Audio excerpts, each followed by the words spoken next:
What's going on, guys? Welcome back to the channel, Pete's Carport, and thanks again for joining me. It is an absolutely gorgeous day out here in Brandon, Florida. It's right outside of Tampa, Florida, and I am absolutely excited to start working on this car again.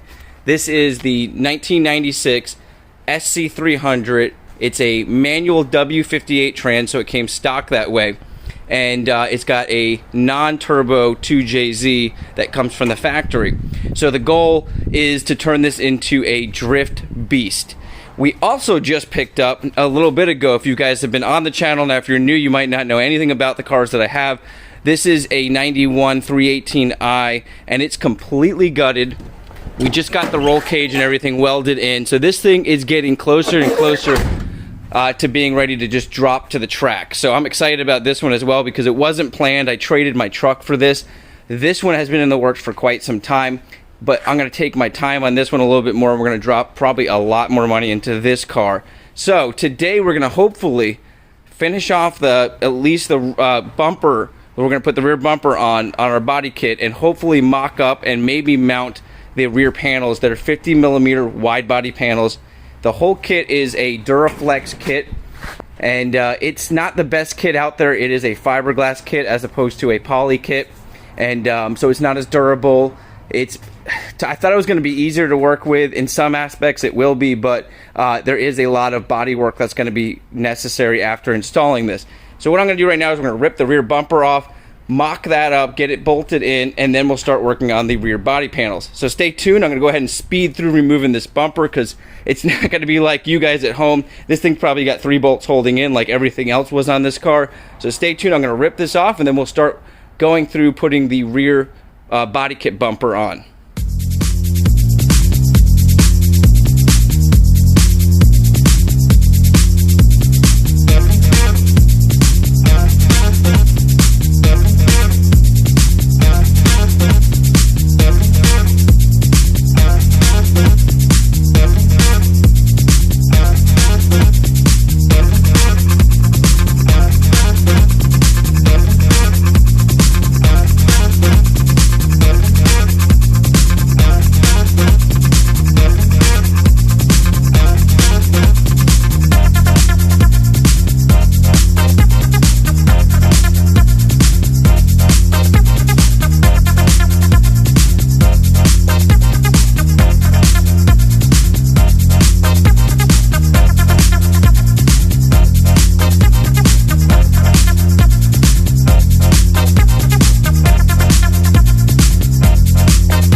Okay guys, so this is the bumper we went with. It is a Duraflex V-Speed rear bumper that goes with the 50mm rear over panels that we purchased. So basically, it's going to give you a wider look along here.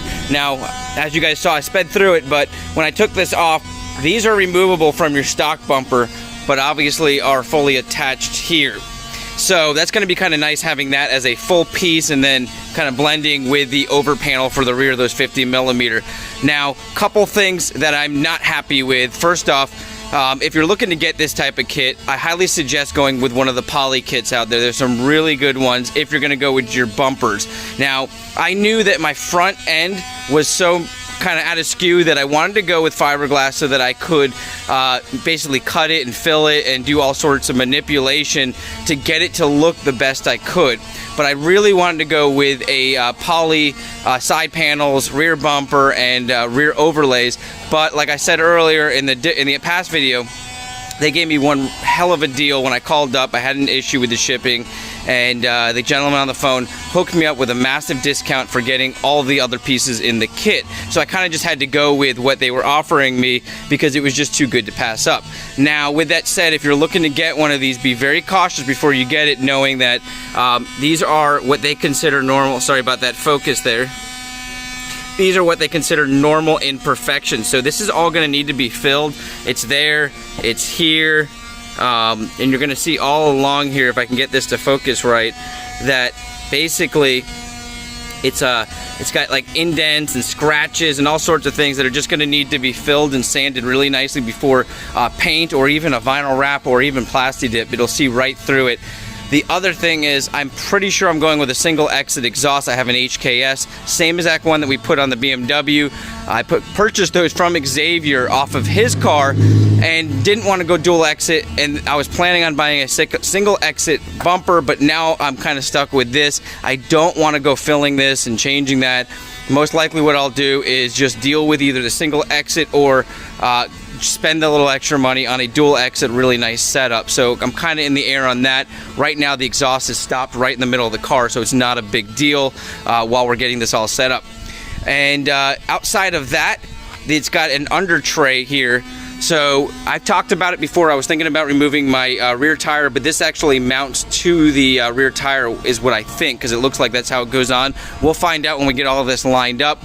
And the last thing is, you're gonna have to create your own holes. So on the stock bumper, it's got bolts that come out of here and kind of go into some holes. What I'm gonna do is reverse that and go in with some screws into those holes in the trunk and get that to kind of tack up there. And I'm pretty sure this is all gonna line up. This is probably gonna be the easier of anything on there because the rear of the car doesn't have any damage, and this bumper seems to be pretty straight and pretty straightforward attaching. So let's go ahead, I'm gonna line it all up, we'll start screwing it all in, and I'll fill you in on any things that I see, or I'll just finish off the video and show you guys how everything came out. So a couple more things before we jump onto this. I almost forgot.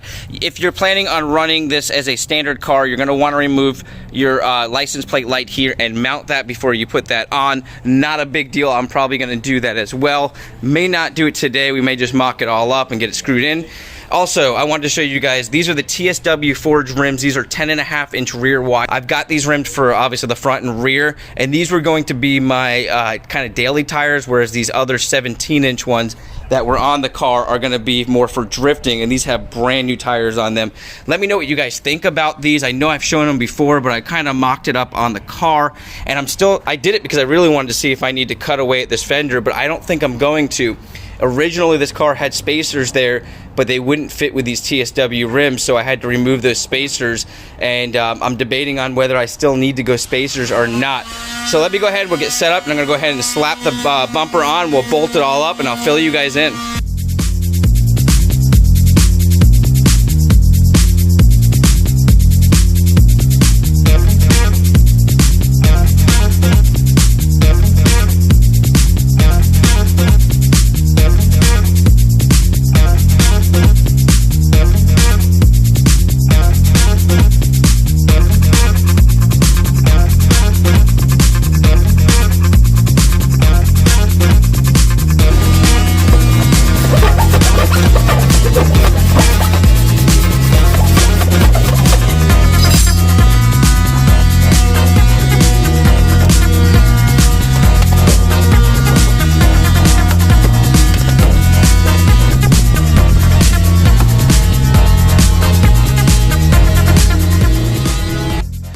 Well, whenever you think something's going to go on perfect with these type of applications, you always run into issues, it seems like. And I ran into a ton. So I was showing you guys in the video a second ago, I had to kind of grind down this corner to get it in. And I had a buddy help me line up the over fender, and everything's lining up pretty good. There is a small gap here, but I'm not worried about that because I'm actually going to blend the whole thing with no panel gaps, just because it doesn't line up perfectly, and I think that's going to look better. Here's where the trouble started. So pulling it around this way, it just would not line up.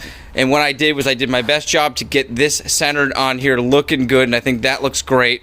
And this is just so off, and I couldn't figure out why. And I did see a little bit of damage down here, so I figured maybe this thing was rear-ended.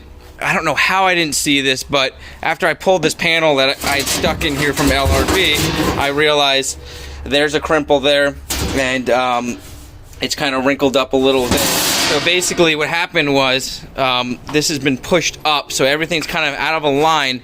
And strangely enough, the light is aligned, and when I put my over fender on, it aligns very close to being aligned perfectly. So after kind of playing around with it, what we've decided is I'm going to tack up the over panel here.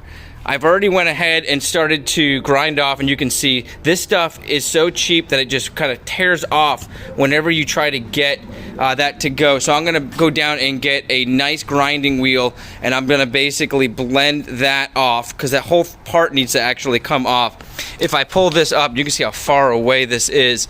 It's gonna go, this part here is actually landing so far over here that I'm gonna have to grind this whole thing off. So even though that looks absolutely terrible, all of that is coming off, and it's gonna be evenly blended up. Then the over fender is gonna basically kind of line up with it, and then we're going to blend and fill all of this. So it's gonna be a lot of work, and I decided I was gonna end this video here, because what I'm gonna do is I've got to go down and get some screws and stuff so that I can tack up the over fender. The screws have to be smaller than the rivets, because what we're going to do is rivet this on. And so I've got to go get some things. So I decided I was going to end the video here, show you guys how well this side is actually lining up, the progress of everything, and the amount of work that's involved, specifically if you have any type of damage to the vehicle, which is unfortunately very common with this style car. There are some good examples obviously still out there of SC300s. This one, not as good as I wanted it to be, but we're gonna make it amazing. Trust me guys, stay tuned. I'm gonna take what this terrible thing looks like, and we're gonna make it look absolutely amazing. So thanks for sticking with me, guys. Thanks for hanging out and watching this video. You guys have been excellent in the comments. I appreciate all the feedback. Positive, negative, it doesn't matter to me. It all motivates me and drives me to finish these projects and continue to give you guys updates on what we're doing. Once again, my name's Pete. If you guys have found this video and it's your first time here and you like SC300s, drift cars like this E30, please subscribe. It helps me out tremendously. Share the video, click that like button, and have an awesome and blessed week. Thanks again, guys.